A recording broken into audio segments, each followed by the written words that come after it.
City English school system गिरजा road Rawalpindi जमात दहम मजमून इस्लामियात इख्तियारी उन्वान आयत मुबारक नंबर 11 लेक्चर नंबर 1 यकम जून 2020। आउज़ु बिल्लाहि मिनश शैतानिर रजीम बिस्मिल्लाहिर्रहमानिर्रहीम। शुरू अल्लाह के नाम से। रब्बी इश्रह ली सदरी व यस्सिर ली अमरी वहलुल उक़दतम मिन लिसानी यफ़क़हू क़ौली। रब्बी ज़िदनी इल्मा रब्बी ज़िदनी इल्मा रब्बी ज़िदनी इल्मा। अस्सलाम वालेकुम वरहमतुल्लाहि वबरकातुहू। प्यारे बच्चों, क्या हाल है आप सबका? आपको दहम में आना मुबारक हो। प्यारे बच्चों, आपको जमात दहम में खुशमदीद। और आज मैं आपको जो डायरी दे रही हूँ वो यकम जून 2020 बरोज़ सवार की है और ये समियात इख्तियारी की है। जमात दाम के लिए आयत मुबारक 11 आदि हम पढ़ेंगे जो कि सफ़ा नंबर 19 पर मौजूद है।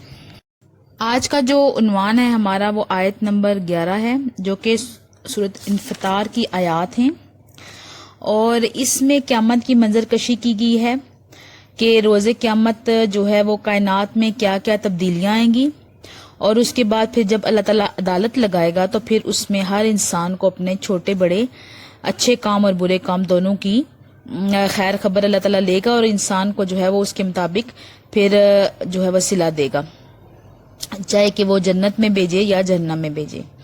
तो नामा माल के मिलने का जो दिन है उस पर इंसान का कितना पुख्ता अकीदा होना चाहिए ये हम पढ़ेंगे। अपनी किताब इस्लामियात इख्तियारी का सफ़ा नंबर 19 खोलिए। सूरत इन्फितार मक्की सूरत है और मक्का मुकरमा में आपको पता है जो सूरतें नाजिल हुई उनको मक्की सूरतें कहते हैं और वो मुख्तसर सूरतें थीं और उनमें जो इब्तदाई अकायद थे वो बयान किए गए। तौहीद, रिसालत और अकीदा आखिरत पर ये ज़्यादा जो है वो मक्की सूरतें नाजिल हुई और आज हम इसको पढ़ते हैं। ये पूरी सूरत है आपकी आयत नंबर 11 में, लेकिन मैं आपको आज आधी पढ़ाऊंगी क्योंकि आपने लफ्जी तर्जमा याद करना है तो जो है वो एक एक लफ्ज के तर्जमे पर जरा ध्यान दें। इज़ा समाउन फतरत,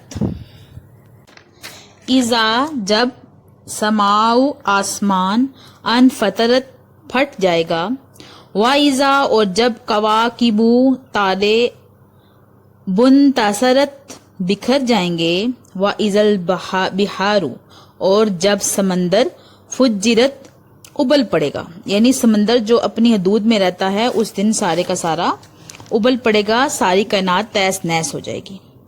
व इज़ा और जब, कुबूरू कब्रें, बुसिरत खोदी जाएंगी, आलिमत नफ्सुन जान लेगा हर नफ्स, माँ जो कद्दमत उसने आगे भेजा, वा और अखरत जो उसने पीछे छोड़ा।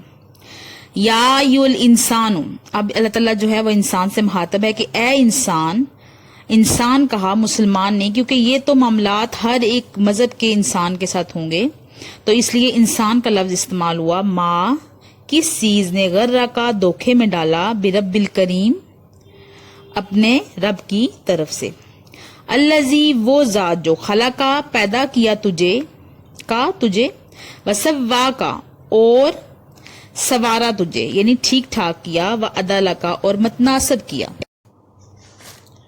वो अदाला का और मतनासब किया। मतनासब किया से मुराद ये है कि इंसान जब दो कदमों पर खड़ा होता है तो कभी वो दाएं बाएं या आगे पीछे गिरता नहीं बल्कि पूरे तवाज़न के साथ खड़ा रहता है। ये अल्लाह ताला की शान है कि उसने इंसान को इस डिजाइन से इस तरीके से पैदा किया। फी में ये सूरतिन और जिस किसी सूरत में, मा शाह चाहा, रकाबा का जोड़ दिया, यानी हर इंसान का देखें कि दुनिया में जितने भी अब इंसान देखते हैं वो हर इंसान दूसरे इंसान से मुख्तलिफ है, तो बेशुमार जो है वो तरीके के बेशुमार डिजाइनों के अल्लाह ताला ने इंसान पैदा किए। कल्ला बल तुकज़्ज़िबू बिद्दीन, क्या भला तुम जुठलाते हो, बिद्दीन रोज़े जज़ा सजा को। अब अरबी में बहुत से ऐसे अल्फाज होते हैं कि जिनके बहुत से मायने होते हैं। यहाँ पे दीन जो है वो क़यामत के लिए इस्तेमाल हुआ है, लफ्ज बिद्दीन क़यामत के लिए।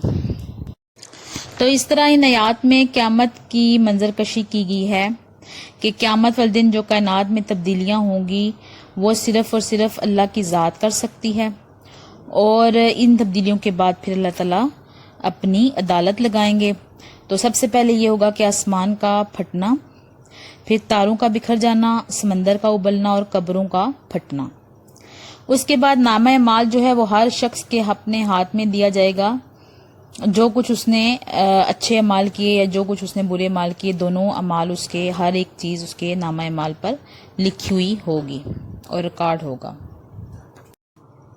اس کے بعد یہ کہ اللہ تعالیٰ جو ہے وہ انسان کو ایک بہت بڑی دلیل دے رہے ہیں کہ اے انسان، تمہیں پیدا کرنے والا، تمہیں تخلیق کرنے والا اور پھر تمہیں سنوارنے والا اور تمہیں ایک بہترین جو ہے سانچے میں ڈھانے والا وہ کون ہے؟ وہ اللہ تعالیٰ ہے۔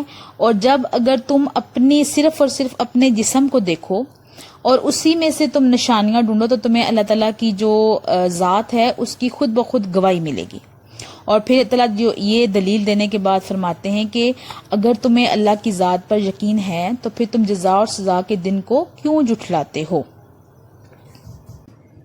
جزا اور سزا کے دن کو جھٹلانے سے مراد یہ ہے کہ جب انسان اپنے گناہوں میں گرا رہتا ہے اور وہ اپنے اندر جو ہے نیکی بدی کی تمیز کھو دیتا ہے، اس کو گناہ کرتے ہوئے یہ محسوس ہی نہیں ہوتا کہ وہ کوئی گناہ کر رہا ہے، تو پھر اس وقت اللہ تعالیٰ کی ذات کی نفی ہی ہے نا۔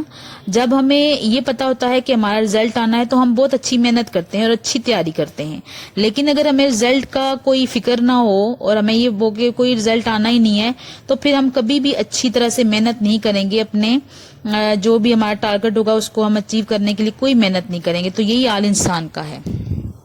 امید ہے کہ آج کا لیکچر آپ کو سمجھ آ گیا ہوگا اور عنوان بھی آپ نے سمجھ لیا ہوگا۔ اس کا لفظی ترجمہ بہت اچھا سا آپ نے یاد کرنا ہے۔ ڈائری آپ کی ہے کہ آیت مبارکہ 11 کا جو لفظی بمحاورہ ترجمہ اور جہاں تک ترجمہ پڑھایا ہے اس کی تشریح بھی آپ نے پڑھ لینی ہے تاکہ وہ بھی آپ کو اچھے سے سمجھ آ جائے۔ دنیا کے اے مسافر، منزل تیری قبر ہے، طے کر رہا ہے جو تو 2 دن کا یہ سفر ہے۔ کہ انسان اپنی حقیقی منظر کو پہچان لے اور واقعہ ہی وہ اگر قیامت والے دن پر ایمان لے آئے تو پھر وہ تمام برے کام چھوڑ دے گا اور یقیناً وہ نیک کاموں کی طرف جائے گا اور اپنی منظر کو ہر صورت میں سنوارنے کی کوشش کرے گا اور جنت کی طلب کرے گا اور جنت کے اصول کے لیے ہر وقت کوشاں رہے گا، اور یقیناً دنیا کا نقشہ ہی بدل جائے اگر ایسا ہو جائے تو۔